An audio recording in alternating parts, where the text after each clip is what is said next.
Hello dear students, हम integration को continue करते हैं इस लेक्चर के अंदर।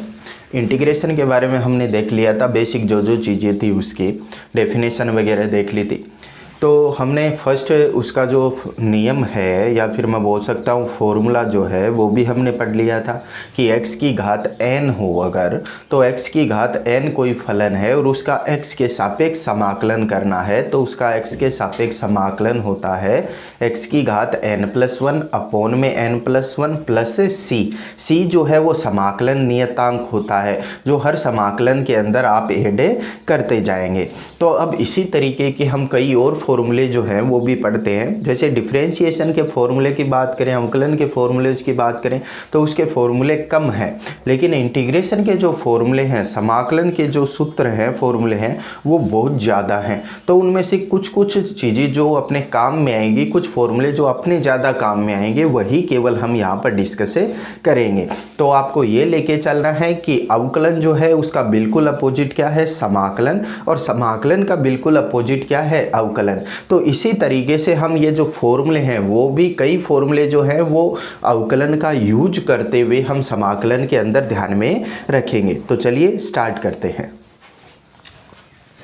फर्स्ट हमने जो फॉर्मूला पढ़ा था वो फर्स्ट फॉर्मूला क्या था कि अगर आपके पास कोई एक फलन जो है वो हो x की घात n और x की घात n dx हो। dx का मीनिंग क्या होता है, x का मीनिंग आ रहा है कि x के सापेक्ष x की घात का अवकलन हो रहा है। तो x की घात n का अवकलन हो जाएगा x की घात n+1 अपॉन में n+1 प्लस में c जो है वो हमने लिया था समाकलन नियतांक। अब यहाँ पर एक बात हमेशा ध्यान रखना कि अगर n का मान जो है वो n का मान -1 हो गया, n का मान क्या हो गया, -1 हो गया, तो ये जो पद है आपके पास ये क्या बनेगा, ये पद जो है वो आपके पास बन जाएगा 1/में x की घात -1 बन जाएगी। उसे नीचे ले जाऊंगा तो क्या बन जाएगा, 1/x बन जाएगा। अब 1/x बन गया तो मैं कहूँगा 1/x का समाकलन क्या होगा, इसका जो है वो समाकलन क्या होगा, तो मैं बोलूँगा कि जिसका अवकलन 1/x होता है, जिसका अवकलन 1/x होता है वही इस पद का समाकलन का मान हो जाएगा। तो मैं बोलूँगा कि अवकलन जो है वो किसका 1/x होता है, तो हमें पता है, हमने डिफरेंशिएशन अवकलन के फॉर्मूले के अंदर पढ़ा था कि 1/x अवकलन किसका होता है, तो 1/x जो है वो अवकलन किसका होता है, log x का होता है। तो इसका जो समाकलन है 1/x का वो क्या हो जाएगा, log x हो जाएगा। तो इस फॉर्मूले के अंदर आपको ये ध्यान में रखना है कि जो n का मान है वो n का मान कभी भी -1 नहीं होना चाहिए। अगर -1 हो गया तो ये जो फॉर्मूला है वो अप्लाई नहीं करेंगे। कौन सा फॉर्मूला अप्लाई करेंगे, मैं बोलूँगा कि 1/x dx, ये आ गया x की n की घात n का मान -1 रखने पर, तो 1/x dx यानी x के सापेक्ष 1/x का जो समाकलन है वो हो जाता है log x प्लस c, और c यहाँ पर समाकलन नियतांक हो गया। अब थर्ड अगर फॉर्मूले की हम लोग बात करें तो थर्ड फॉर्मूला जो है वो अपने पास क्या होता है, मैं बोलता हूँ कि sin x का अवकलन क्या होता है, cos x होता है। sin x का अवकलन क्या होता है, cos x होता है। तो cos x का समाकलन क्या होगा, तो मैं बोलूँगा अगर आपके पास आ जाए त्रिकोणमितीय फलन cos x dx, तो cos x किसका अवकलन होता है, cos x अवकलन होता है sin x का, तो इसका cos x का समाकलन क्या हो जाएगा, sin x हो जाएगा प्लस में c। अब इसी तरीके से अगर हम बात करें कि sin x का समाकलन जो है वो क्या हो जाएगा, तो मैं बोलूँगा sin x का समाकलन हमें निकालना है, तो किसका अवकलन sin x होता है, तो हम बोलेंगे कि cos x x का अवकलन जो है वो उसमें sin x आता तो है, लेकिन उसमें माइनस sin x आता है। माइनस जो है वो हमें नहीं भूलना है। तो इसका समाकलन क्या हो जाएगा? इसका समाकलन हो जाएगा माइनस का cos x प्लस c। मैं बोलूँगा cos x का अवकलन होता है माइनस का sin x। अब मैंने यहाँ पर माइनस लगा दिया तो माइनस से माइनस कैंसिल आउट हो जाएगा, तो माइनस cos x का अवकलन जो है वो कितना हो जाएगा? sin x हो जाएगा। तो ये चार फॉर्मूले हमने यहाँ पर लिख लिए। त्रिकोणमिति के अगर और फॉर्मूलों की हम लोग बात करें तो त्रिकोणमिति के जो और फॉर्मूले हैं अपने पास वो क्या क्या होते हैं? अगर मैं बात करूं सेक स्क्वायर x की, पांचवा जो फॉर्मूला है, अगर मैं बात करूं सेक स्क्वायर x dx की, यानी सेक स्क्वायर x का x के सापेक्ष समाकलन, तो मैं बोलूंगा सेक स्क्वायर x किसका अवकलन होता है? तो सेक स्क्वायर x जो है वो किसका अवकलन होता है? तो मैं बोलूंगा वो अवकलन होता है tan x का। तो इसका जो समाकलन है वो क्या बन गया आपके पास? इसका समाकलन बन गया tan x प्लस c बन गया। अब इसी तरीके से अगर हम बोलें कि कोसेक स्क्वायर x अगर आपके पास आ जाए तो कोसेक स्क्वायर x का समाकलन कितना होगा? कोसेक स्क्वायर x का x के सापेक्ष समाकलन कितना होगा? तो हम ये देखते हैं कि कोसेक स्क्वायर x जो है वो किसका अवकलन होता है? तो कोसेक स्क्वायर x जो है वो सीधा सीधा अवकलन होता है कोट x का, लेकिन नेगेटिव चिन्ह हम काम में लेंगे क्योंकि यहाँ पर पॉजिटिव आ रहा है, तो इसका समाकलन हो जाएगा माइनस का कोट x प्लस c। ये इसके समाकलन का मान हो जाएगा। तो हमने क्या देखा? x की घात n का समाकलन कितना? x की घात n प्लस 1 बटे में n प्लस 1 प्लस c। ये जो समाकलन नियतांक है c वो आपको हर समाकलन के अंदर लिखना है। इसका जो मान है वो क्वेश्चन की कंडीशन के अकॉर्डिंग आएगा। जो आपको न्यूमेरिकल प्रॉब्लम देगा उसके अंदर जो कंडीशन देगा उसके अनुरूप ही आपको c का मान मिल जाएगा। 1/x आ गया तो 1/x का x के सापेक्ष समाकलन कितना हो जाएगा? log x plus c। cos x आ गया तो cos x का समाकलन क्या हो जाएगा? sin x plus c। sin x का समाकलन क्या हो जाएगा? Minus cos x plus c। इसी तरीके से sec स्क्वायर x dx का समाकलन क्या हो जाएगा? tan x plus c। और cosec स्क्वायर x dx का समाकलन जो है वो कितना हो जाएगा? Minus cot x plus c। अब अगर हम बात करें कि आपके पास कोई एक पद दे दे कि हमारे पास है एक कोई पद, कितने नंबर हो गया ये? 7 नंबर।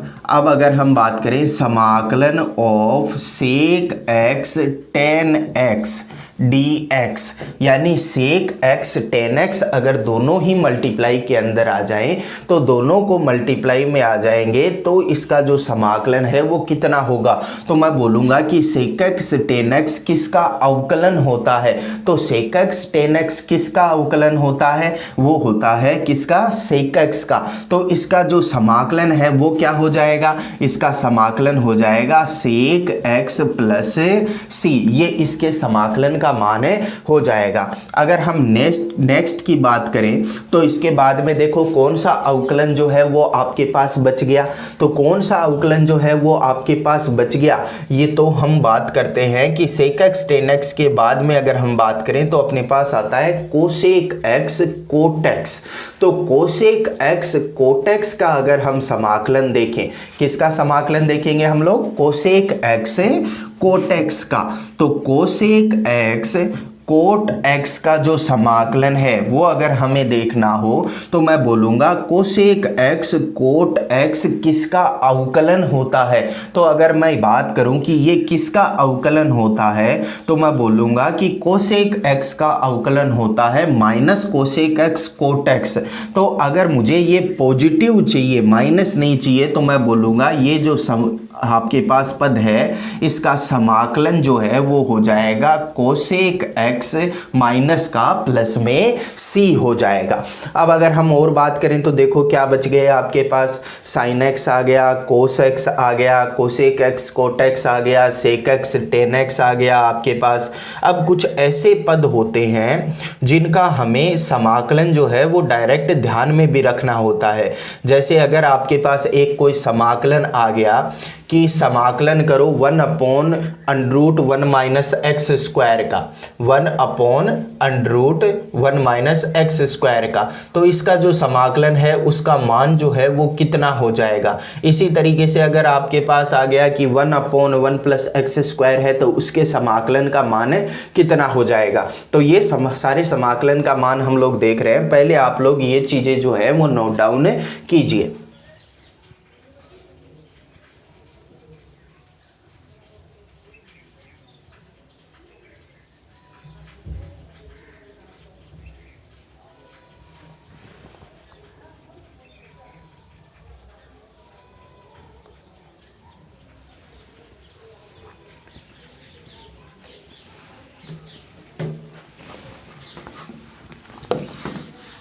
चलिए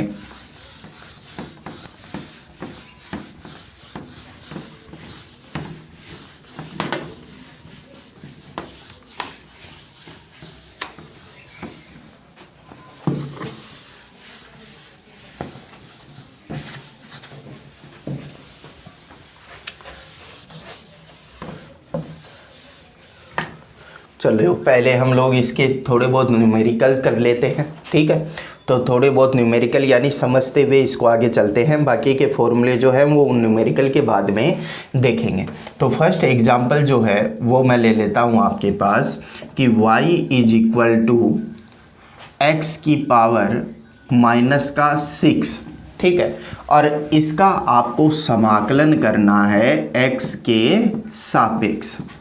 इसका जो समाकलन करना है वो करना है x के सापेक्ष। इसे हम ले लेते हैं -3, ठीक है। x के सापेक्ष आपको समाकलन इसका बताना है।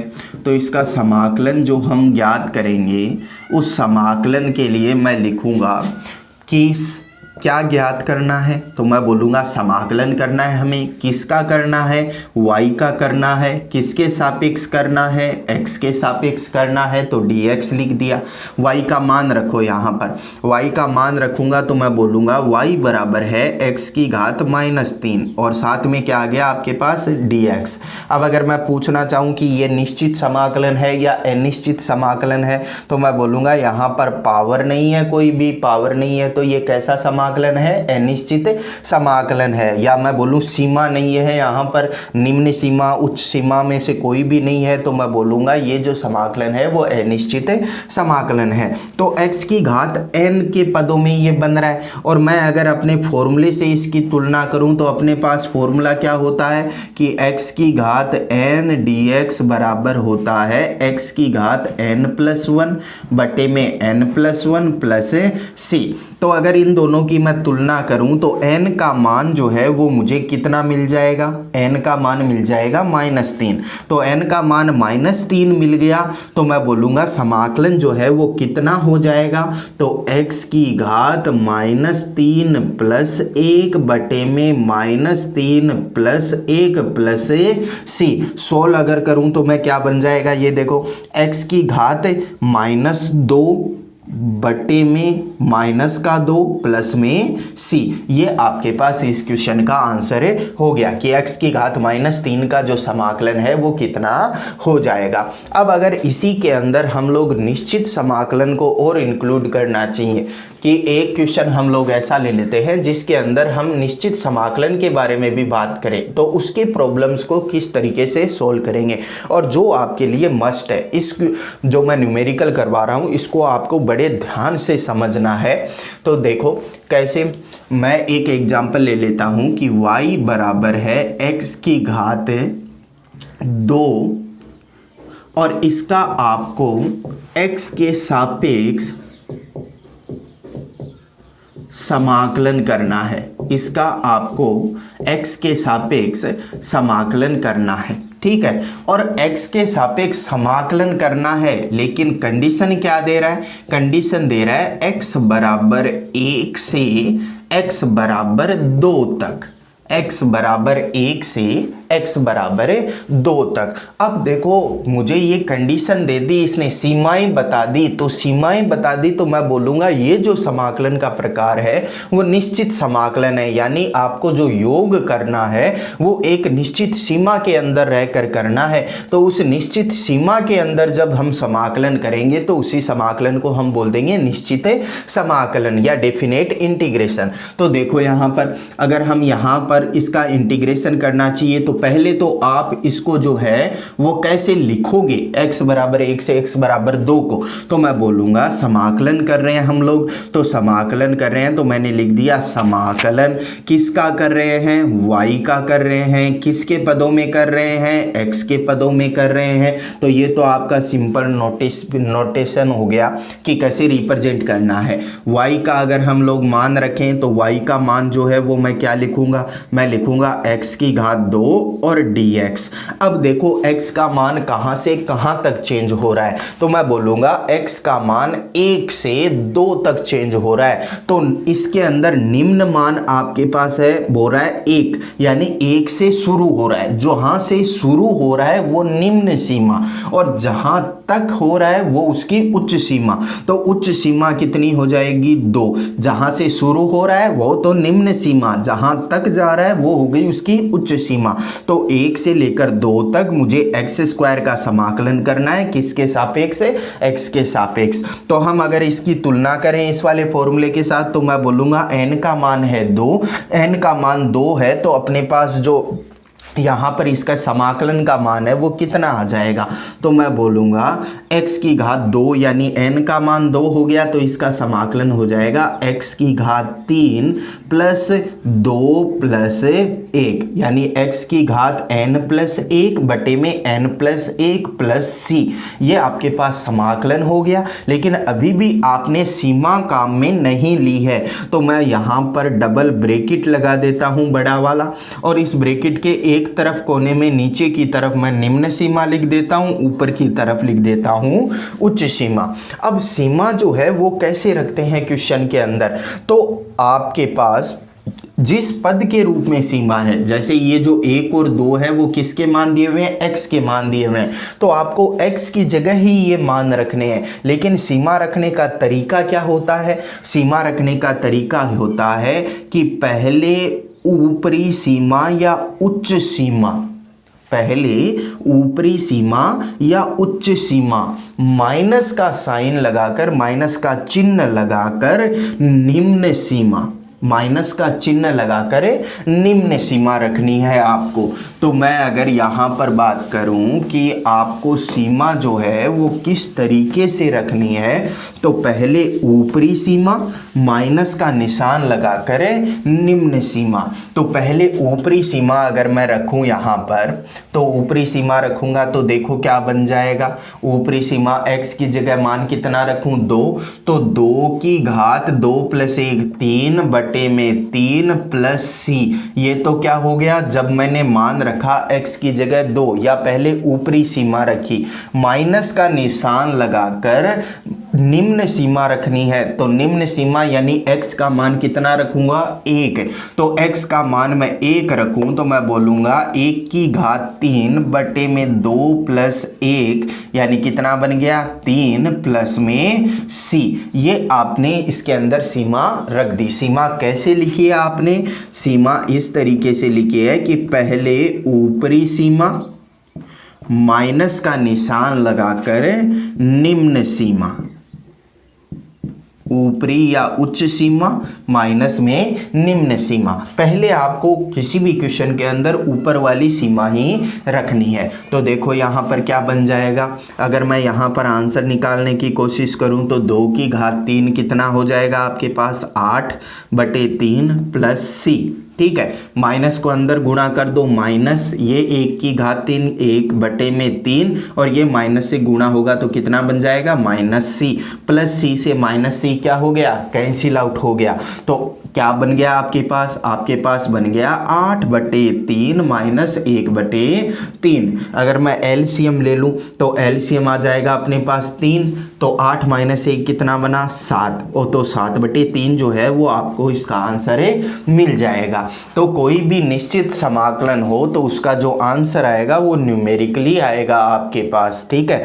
जैसे इसका आंसर आपके पास आ गया 7/3। तो इसी तरीके से आपको क्या करना है, किसी भी क्वेश्चन के अंदर अगर निश्चित समाकलन है तो उस निश्चित समाकलन का मान ज्ञात करना है। आपको याद क्या रखना है, आपको यही याद रखना है कि ऊपरी सीमा पहले रखनी है, माइनस का निशान लगाकर निम्न सीमा या निचली सीमा जो है वो रखनी है। अब एक और न्यूमेरिकल हम लोग सोल्व करते हैं, उसके बेसिस पर आप लोग निश्चित समाकलन को समझ पाएंगे। नोट डाउन करते चलिए बेटा साथ साथ।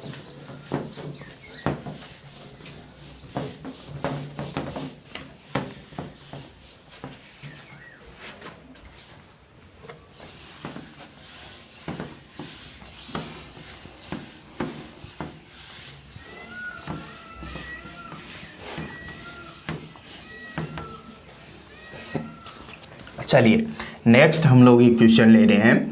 मैं बोल रहा हूं कि कोई फलन है y बराबर कोस x, या फिर मैं कोस x की बजाय ले लेता हूं साइन x, ठीक है। और इसमें आपको x के सापेक्ष समाकलन करना है, x के सापेक्ष समाकलन करना है। लेकिन मैं बोलूँ कि x का जो मान है वो x का मान जो है वो कहाँ से कहाँ तक चेंज हो रहा है, तो मैं बोलूँगा 0 डिग्री से x बराबर π/2 तक, यानी 90 डिग्री तक, ठीक है। तो हमें इसका समाकलन का मान ज्ञात करना है।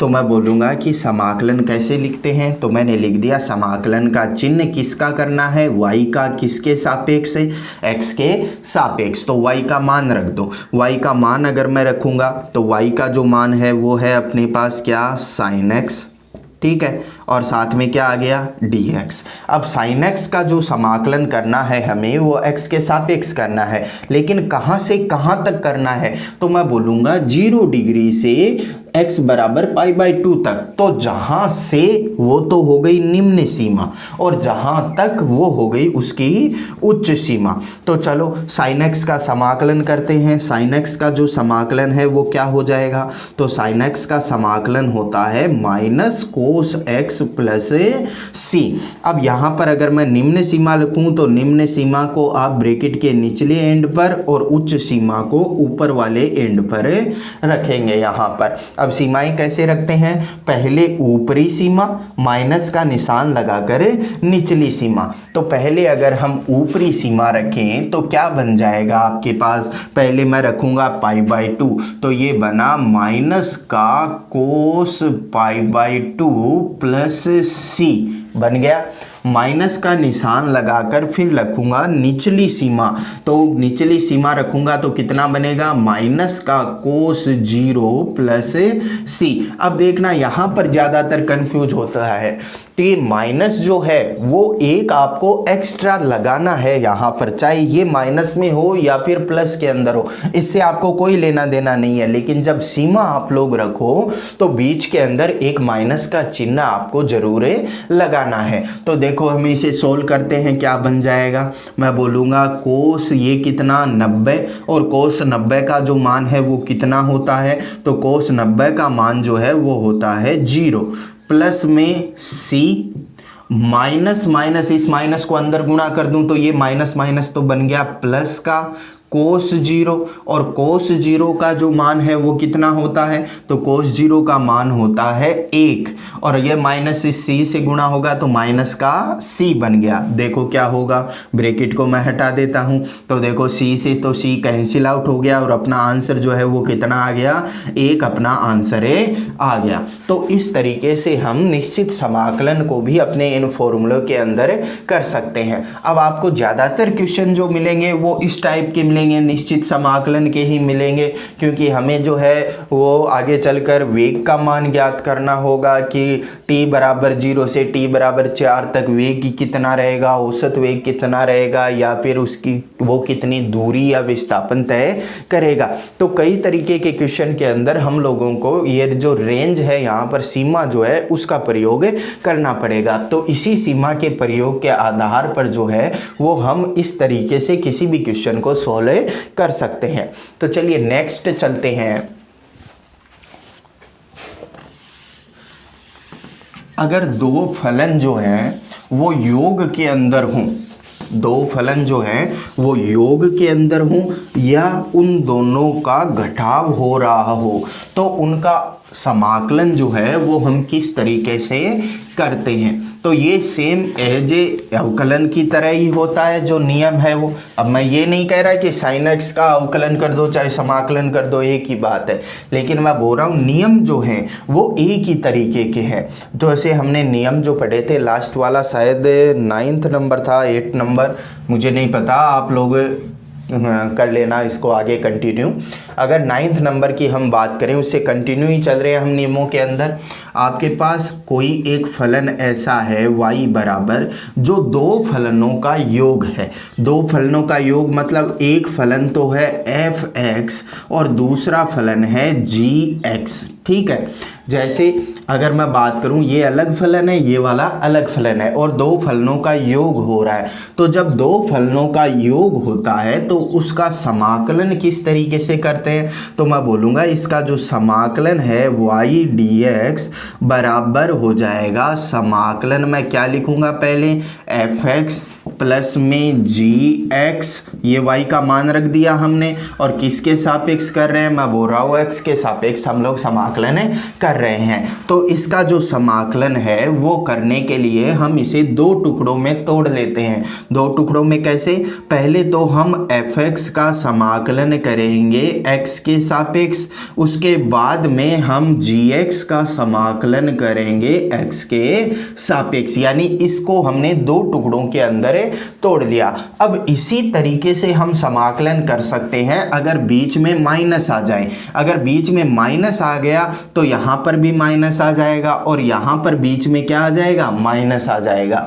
तो कोई भी दो फलन हो जिनका योग हो रहा है या दोनों जो है वो उनका घटाव हो रहा है, तो दोनों का घटाव होने पर या योग होने पर हम समाकलन को इस तरीके से लिखते हैं। अब अगर इसका हम लोग एक एग्जाम्पल जो है वो देखना चाहें तो मैं बोलूँगा आपके पास एक कोई एग्जाम्पल है y बराबर x² प्लस में sin x, और इसका आपको क्या करना है, समाकलन करना है। तो यहाँ पर देखो आपके पास दो पद हैं, इसके अंदर फलन के अंदर तो दो पद हैं या दो फलन हैं, तो मैं क्या करूँगा, इनका अलग अलग करूँगा समाकलन। हम बोलेंगे समाकलन y dx बराबर हो जाएगा, y का मान मैं रखूँगा x² प्लस साइन x, और इसका समाकलन करना है हमें x के सापेक्ष। तो हम क्या करेंगे, इनको अलग अलग करेंगे, अलग अलग कर लो। मैं बोलूँगा ये बन गया आपके पास x² dx, और फिर समाकलन करूँगा तो ये क्या बन जाएगा आपके पास, साइन x dx बन जाएगा। तो x² का अलग समाकलन करो, साइन x का अलग समाकलन करो।